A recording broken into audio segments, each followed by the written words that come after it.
2 out of every 3 people paying for a gym membership this month will never walk through the door. That's not bad luck. That's the entire business plan. Somewhere in your city, a gym is quietly hoping you don't show up tonight. Because the moment you stop coming, you become their most profitable customer. Today, we're opening the books on the fitness industry nobody talks about. The real construction costs, the secret bankruptcy list, and the psychological tricks built into the lighting above your We'll show you why a gym packed on a Tuesday night can still be one bad month from closing forever. And why the empty locker with your name on it might be the smartest business decision you never noticed. Stick with me for the next 8 minutes, because this changes how you'll look at every subscription you own. I'm Volky, and this is Volky ECON 101.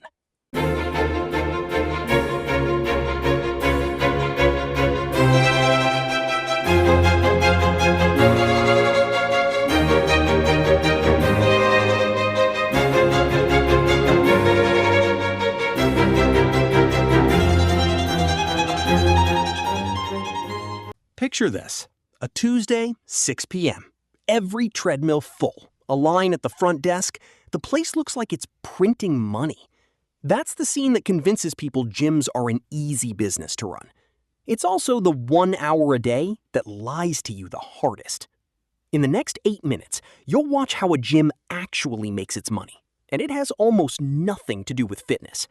You'll see the real cost of opening one in 2026, the hidden formula behind memberships nobody uses, and the bankruptcy that just hit a gym chain with 400 locations. You'll meet Jason, a guy trying to figure out whether his own gym membership is a smart habit or a quiet money leak. And you'll learn why the industry doesn't actually want you to become a regular. Because a gym isn't really a fitness business. It's a subscription business that happens to have dumbbells in it. And once you see the math, you can't unsee it. Let's start with the one question every gym owner secretly prays you never ask. Here's why this matters even if you never plan to own a gym. 81 million Americans held a gym or studio membership in 2025, the highest number ever recorded. That's about 1 in 4 people in the country paying a monthly fee for a habit most of them won't keep. And the industry knows something about human behavior that most of us don't want to admit about ourselves. The average gym loses close to a third of its members every single year. According to the 2025 Industry Benchmarking Report, the typical annual retention rate sits at 66.4%. That means roughly 1 in 3 people who sign up this year will be gone by next year. And the newest group joining gyms the fastest, people 18 to 24, also quit the fastest, churning out at over 50% a year. Compare that to members over 65 who barely leave at all. So why does an industry built on people quitting keep growing every single year? Because whether you use it or not, the payment still clears. This is the same mechanic behind your streaming subscriptions, your unused app trials, your forgotten software licenses. Understanding how a gym profits from your absence teaches you something bigger about every recurring payment leaving your account right now. So before we get to the brutal math, let's meet the guy asking the questions you're probably asking too. All right, we've got Jason here. He's 26, and he's been paying for a gym membership for the last 3 years. Jason, be honest. How many times did you go last month? Twice. Maybe 3 times if you count the day I just picked up a protein shake. And how much are you paying? $45 a month. I keep telling myself I'll get back into it. That's the sentence that keeps this entire industry alive. Wait, seriously? My guilt is a business model? Your guilt is the business model. Stick around. We're about to show you exactly how. Okay, now I need to know this. Good. Let's break down what your gym actually costs to run and why they'd rather you stayed home. Now I'm nervous to check my bank statement. Let's start with what it actually costs to open a gym in 2026, because it is not just rent and some equipment. A small gym, 1,500 to 2,500 square feet, now costs $50,000 to $150,000 just to open the doors. A full-service commercial gym with locker rooms and group class space can blow past $1 million before a single membership is sold. Commercial rent alone runs $12 to $40 per square foot a year outside major cities, and $60 to $120 per square foot in places like New York or San Francisco. Then comes the build-out nobody budgets for correctly: air. A room full of sweating bodies needs industrial-grade ventilation, and building code requires roughly 20 cubic feet of fresh air per minute for every person on the floor. Run that math on a packed gym floor, and you need a full HVAC upgrade before you've sold your first month. Add flooring, mirrors, locker rooms, licensing, insurance, and a cash reserve to survive the slow months, and most new gyms need 6 to 12 months just to break even. Some take 18. And every one of those months burns through the exact reserve the owner set aside to survive. Now, here's the part that flips the entire story on its head. Imagine every person who joins a gym falls into one of two futures. In one, they train 3 times a week, every week for a year. In the other, they sign up in January, show up twice, and quietly keep paying without ever coming back. Which member is more valuable to the gym? It's the second one, and it's not close. The person training 3 times a week uses hot water, wears down the equipment, needs towels washed, and takes up floor space during the exact hour the gym is most busy. The person who never comes back costs the gym almost nothing, while their payment keeps landing every month like clockwork. This is why a gym floor built for 200 to 300 people can legally sign up 7,000 members. The building only needs to be big enough for the fraction who actually show up, not the number who pay. So the forgotten membership sitting unused in your bank statement isn't a failure of your willpower. It's quietly one of the most profitable customers the business has. So, Jason, now that you know this, how does it feel knowing your unused membership is basically a gift to the business? Honestly, a little insulting. I thought I was just lazy. You're not lazy. You're the average customer. The system is built around you specifically. So wait, does that mean they don't actually want me to show up more?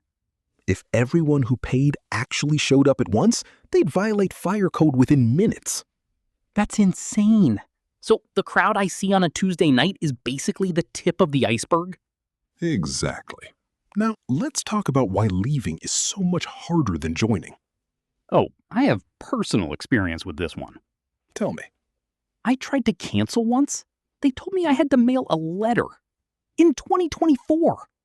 That's not an accident either. Let's get into it. Roughly half of new members stop showing up within 6 months of signing up. For people who joined specifically as a January resolution, up to 80% have quit attending. About 12% of all annual signups happen in that single month of January alone. Gyms lean into it hard. Discounted joining fees, low-cost trials, a spike in ad spend. Because they know the wave that comes in fast goes out just as fast. Which is why canceling is almost never as easy as joining. Many contracts still require written cancellation, in person or through certified mail with a return receipt. Most require 30 to 60 days of advance notice, which guarantees at least 1 more month of dues even after you've decided to leave. And a failed or expired card accounts for roughly 1/3 of all cancellations, which is why gyms run entire departments just to chase down failed payments. For years, regulators tried to fix this. In 2024, the Federal Trade Commission finalized a rule requiring that canceling be just as easy as signing up. In July of 2025, a federal appeals court struck that rule down on procedural grounds, days before it was set to take effect. The FTC has since signaled it may try again, but as of today, the rule is not in force, which tells you everything about how this industry actually feels about you leaving. Now, if the math is this favorable to gyms, how does a gym chain with over 400,000 members still go bankrupt? In August of 2024, Blink Fitness, the budget chain owned by luxury gym group Equinox, filed for Chapter 11, with over 100 locations still open. The company listed up to $500 million in liabilities, including nearly $300 million in debt. It wasn't that people stopped wanting cheap memberships. Memberships at $15 to $45 a month were actually growing revenue by close to 40%. It was rent piling up during pandemic closures, underperforming locations dragging down the whole chain, and a debt structure that couldn't survive a rough stretch. Less than a year later, in 2025, a Gold's Gym franchise operator in Texas filed for Chapter 7 and shut its last remaining locations in the region without warning. Neither chain failed because nobody wanted to work out. They failed because the math connecting rent, debt, and actual reliable cash flow broke down. A gym with a packed parking lot can still be one bad quarter away from insolvency.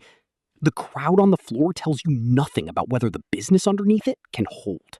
So how does a healthy gym actually make money? In plain numbers, take fixed monthly costs of around $30,000. Rent, payroll, equipment, utilities, insurance, and if the average member pays around $65 a month, the gym needs roughly 460 paying members just to break even. Below that, it's losing money every month. Above it, most of the extra revenue is close to pure profit. Because remember, the inactive member barely costs anything to keep. The second engine, and the one with the strongest math, is personal training. A trainer working strictly one-on-one at around $85 a session, capped near 25 sessions a week, tops out around $110,000. That's a hard ceiling. You cannot add more hours to a day. The way around it is small group training. 4 clients at $45 each brings in $180 for the same hour, nearly double the rate. Trainers typically keep 30 to 50% of what they bring in, but across a full roster, one dedicated training client can be worth dozens of members who never use the gym. Put it together, and a well-run mid-sized gym can generate $500,000 to $1.5 million a year, with a 10 to 20% profit margin. 2 or 3 ordinary things Going wrong, higher churn, a new competitor 2 miles away, a heavier repair bill can knock that same gym into a single-digit margin or a loss. And almost none of that shows up as one dramatic event. Just a slightly higher cancellation rate, a slower ramp, a heavier bill, compounding quietly until the number at the bottom of the spreadsheet looks nothing like the plan. So Jason, real talk, has this changed how you think about your own membership? Completely. I thought not going was me failing. Turns out it's just me funding the AC bill and somebody else's treadmill. Now you get it. The system isn't rigged against people who don't work out. It's built around them. So what do I actually do with that information? Either use what you're paying for, or stop paying for something you're not using. Both are fine. Just make it a choice, not an accident. That's oddly the most useful financial advice I've gotten all year. That's the whole channel, Jason. All right, I'm canceling the gym and buying a set of dumbbells. Now that's the brutal math working in your favor. So here's the real takeaway. A gym isn't selling you fitness. It's selling you a bet that most people won't show up and getting paid either way. That's not evil. It's just math. The same math sitting quietly inside your streaming apps, your software subscriptions, and probably 3 other charges on your card right now that you forgot existed. If this broke your brain a little, hit subscribe, because next week we're opening the books on an industry even more rigged than this one, and the math behind that lie is even more brutal than this. Thanks for watching us. I'm Volky, this was Volky Econ 101, and I'll see you in the next one. Stay tuned with us.